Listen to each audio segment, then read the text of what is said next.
Assalamualaikum warahmatullahi wabarakatuh, teman-teman. Ketemu lagi sama saya Dana Trio di channel YouTube Orlando Farm Wonosobo. Kali ini kita sedang perjalanan dari kota Wonosobo menuju ke desa Klowoh, teman-teman. Insya Allah nanti kita akan meliput ke kandang teman kami, Mas Ribut atau Bagong Texel. Nanti kita bersama Mas Radiarjo juga akan meliput tentang spesifikasi dombos atau tentang parameter kontes, teman-teman. Nanti kita lanjut kalau kita sudah sampai lokasi ya, teman-teman.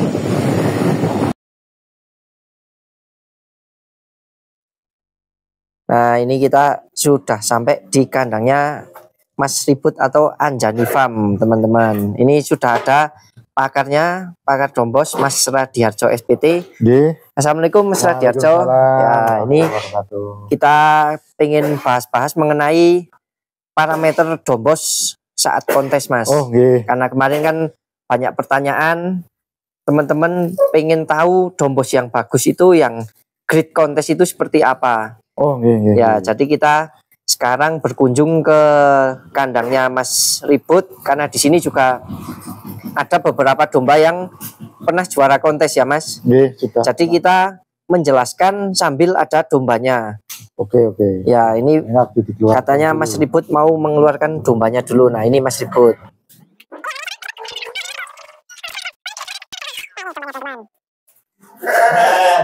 Langsung saja Mas Radiarjo dijelaskan spek kontes atau domba atau parameter kontes. Untuk parameter kontes sendiri ada beberapa kriteria yang kita gunakan. Yang pertama dari aspek kesehatan, yang kedua dari aspek kebersihan, selanjutnya yaitu bagian-bagian yang digunakan untuk menilai suatu bangsa yang disebut ciri kualitatif atau sifat kualitatif, atau yang bisa kita lihat dengan kasat mata, atau yang lebih mudah juga kita pahami sebagai ciri fisiknya. Yang pertama adalah di kepala.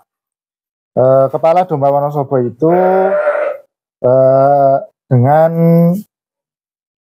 garis muka cembung, ada totol-totol hitam, ya kan, mulai ada ini totol hitam ini seperti ini.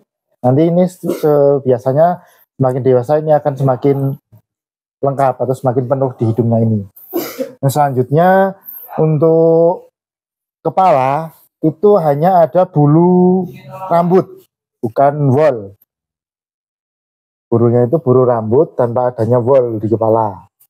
Sampai ke garis belakang telinga. Nah, untuk di kepala sendiri ada beberapa yang penilaian, yaitu bentuk muka tadi seperti tadi, terus keberadaan tanduk. Keberadaan tanduk di sini yang dimaksud tanduk adalah tulang yang keluar dari permukaan kulit.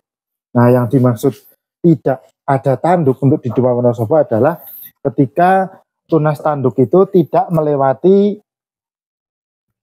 permukaan kepala paling tinggi seperti ini. Ini ada kecil, ini namanya tunas tanduk. Nah, ini sampai domba dewasa pun nggak akan bisa panjang. Nah, ini kan tidak menonjol atau tidak keluar dari permukaan kulit. Yang selanjutnya adalah telinga. Telinga domba Wonosobo yang sesuai dengan parameter kontes adalah kecil mengarah ke samping. Kecilnya telinga ini bisa kita lihat karena tidak ada ukurannya, tidak ada ukuran pastinya, kita bandingkan dengan besar kepala domba Wonosobo dan telinganya. Nah, ketika telinga dilakukan seperti ini, dua-duanya, ini kedua telinganya saling menumpuk, itu artinya telinganya besar. Tapi kalau seperti ini, kan tidak saling menumpuk, nah ini telinganya kecil seperti itu. Tapi yang kecilnya telinga itu bukan semakin kecil semakin bagus, tapi semakin serasi semakin bagus. Keserasian itu dibandingkan dengan besarnya kepala seperti itu. Terus untuk pelipis ini dari matanya ini agak pelipisnya lebar, sehingga jika dilihat dari depan itu terlihat lebar, jika dilihat dari samping juga terlihat lebar. Dari samping terlihat lebar karena pasungannya cembung, dari depan terlihat lebar karena pelipisnya lebar, seperti itu. Untuk kepala. Selanjutnya untuk bulu badan itu berupa wol. Wol ini benar-benar bulu wol, ini bisa digunakan untuk pembuatan benang juga bisa, ini bulunya benar-benar wol. Kita melihat bulu wol itu paling gampang itu dengan ditarik. Kalau ditarik di sininya seperti nah seperti pegas. Nah ini bulu wol, tapi ketika ditarik kok besar seperti ini, besar-besar. Nah ini kan bulu rambut atau bulu, kalau kita menyebutnya bulu lokal seperti itu, bulu-bulu domba lokal. Nah ini untuk warna bulu itu cenderung putih, tapi ada beberapa memang warna yang lain karena domba Wonosobo hasil persilangan, jadi mungkin ada warna bulu lain seperti ini, di kepala juga ada coklat-coklatnya seperti itu. Tapi untuk penilaian kontes paling bagus adalah warna bulunya putih. Selanjutnya untuk keberadaan bulu. Keberadaan bulu ini menyelimuti seluruh tubuh kecuali di kepala. Ini kepala tidak berbulu wol. Terus ada di bawah perut. Bawah perut itu batasannya sampai sini. Nah, tapi biasanya kalau masih umur kurang dari 1 tahun atau kalau jantan belum birahi atau belum dewasa tubuh, ya bulu bawah ini masih agak tebal seperti ini. Tapi nanti seiring berjalannya waktu dengan pertumbuhan umur biasanya ini akan hilang dengan sendirinya, berganti dengan bulu-bulu kasar seperti bulu yang ada di kepala. Selanjutnya di kaki, batas bulu wol pada kaki itu adalah di atas siku kaki, siku depan maupun siku belakang. Di sini jadi ada perbedaan antara bulu wol dan bulu non wol seperti itu. Nah selanjutnya untuk kuku domba Wonosobo yang bagus adalah putih belang hitam. Sebenarnya ini putih belang hitam, tapi karena memang kondisinya hujan jadi tidak dimandikan, jadi tidak terlalu terlihat. Tapi ini sebenarnya putih belang hitam, ini ada hitamnya, ini putih, ada hitam atau putih seperti itu. Nah selanjutnya adalah untuk ekor. Ekor domba Wonosobo itu kecil, pendek, dengan ujung ekor meruncing seperti ini. Nah ini kan kecil, yang kecil, pendek, dan ujung meruncing segitiga.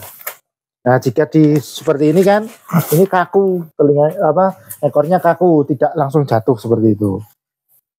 Nah untuk penilaian kualitatif seperti itu, tapi ada beberapa penilaian kuantitatif atau ukuran tubuh biasanya itu dari panjang badan, terus tinggi badan, dan tingkat dada. Kemudian itu nanti dilakukan penimbangan. Kenapa demikian? Karena dalam konteks domba Wonosobo sendiri yang kita cari adalah nilai seni. Nah, sedangkan seni itu juga ukuran tubuh juga bagian dari seni itu sendiri. Karena untuk ukuran tubuh itu kan memerlukan suatu treatment tersendiri untuk bisa mencapai apa yang kita inginkan seperti itu. Bukan berarti semakin besar semakin bagus, semakin panjang semakin bagus, semakin tinggi semakin bagus, tidak. Tapi dari gabungan 4 parameter itu menjadi satu sehingga mencapai suatu keserasian bentuk tubuh, baik itu perbandingan tinggi dan panjangnya maupun besar bobot tubuh maupun lingkar dadanya seperti itu.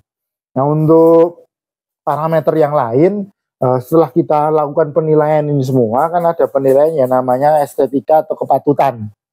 Nah, estetika atau kepatutan itu secara gampangnya kita menyebut keserasian atau kita menilai itu seluruh tubuh dari domba itu dari ujung moncong sampai ujung ekor itu menurut hasil penilaian itu seperti apa, keserasiannya seperti apa. Nah, itu adalah poin yang terakhir yang bisa kita nilai. Seperti itu, Mas.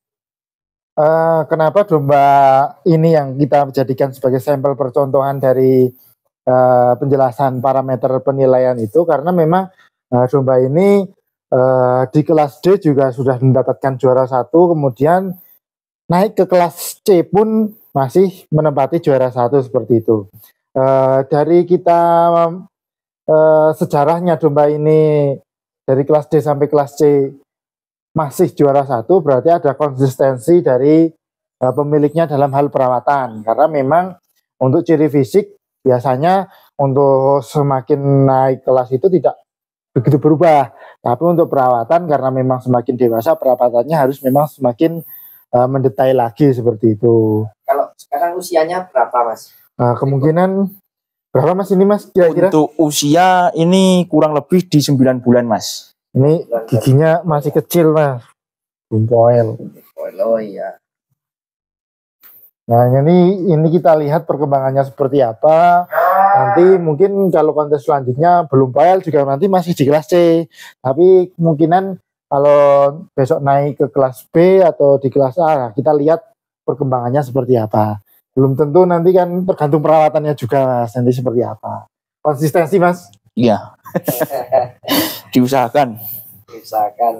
Sepertinya sudah cukup lengkap ya, Mas, mengenai kita bahas tentang parameter dombos, dan ini juga sudah ada sampel dombanya yang insya Allah tidak salah, karena ini domba memang benar-benar konsisten dari kelas cempek atau kelas D itu juara 1, kemudian naik kelas di kelas C juga juara 1.